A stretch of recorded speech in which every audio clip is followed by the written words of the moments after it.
This is from PFF, and it's early and late round options for every team's biggest draft need. The Browns, they say their biggest draft need is quarterback. Option 1 on day 1 is Shedeur Sanders for Colorado. Day 3 option, Riley Leonard from Notre Dame. I know you are a Sanders guy. What do you think of that as far as day 1, day 3 options for the Browns?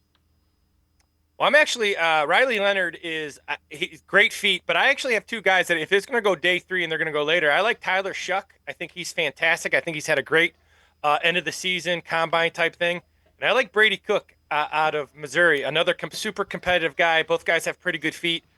So does Riley Leonard. But I just tell you what, that Tyler Shuck, I know he's everybody always tells me how old he is, and I appreciate that. But if you're talking about a guy who's 25, 26 years old and he plays 10 years, he's 36 years old and he gives you great 10 years, I don't know. That makes sense to me.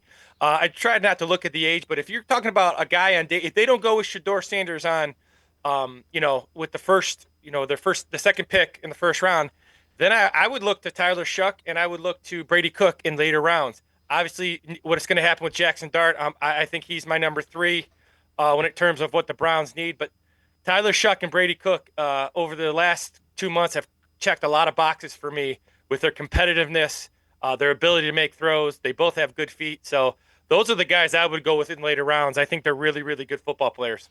A name that you keep hearing connected to the Browns some is Jalen Milroe, obviously because Tommy Rees, the new offensive coordinator, coached him in college. Do you see the connection there? Could you see? I mean, Milroe's a guy that's incredibly athletic, can throw the ball a ton, is fast, can run. If you can teach him to throw a football, 15, 20 yards accurately, you probably have a guy that's going to play quarterback in the NFL for a decade. Well, I'll tell you what, Jaden Milroe is an interesting breakdown for me. So I was breaking down Samuel Munden, linebacker, who was one of my favorite guys on film. A guy just flies around. And I watched him against Alabama, and Alabama comes out, and they are just on fire. And he made some really good throws and some really good reads. Another thing I like about Milroe is that he went to the Senior Bowl, was working on his fundamentals, his mechanics, and just had a terrible Senior Bowl. Didn't throw the ball very well. And then he threw the ball very well his pro day, and his footwork looked a lot better. His mechanics looked a lot better. Talk about a super athletic guy trying to learn from the pocket.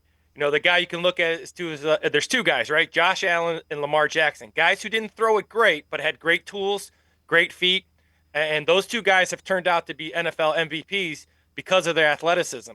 The things that Milroe can't do, you can teach him, and the things that you can't teach him, he can do. So if he's a later round pick, that wouldn't surprise me at all. I think he can do everything you want. He's not just like with Lamar Jackson, kind of set that tone. It's not a guy who's just going to run. He can throw the football, and it shows when you watch his. When I watch these cut-ups of some of these defenses, he's a good football player and a very good quarterback.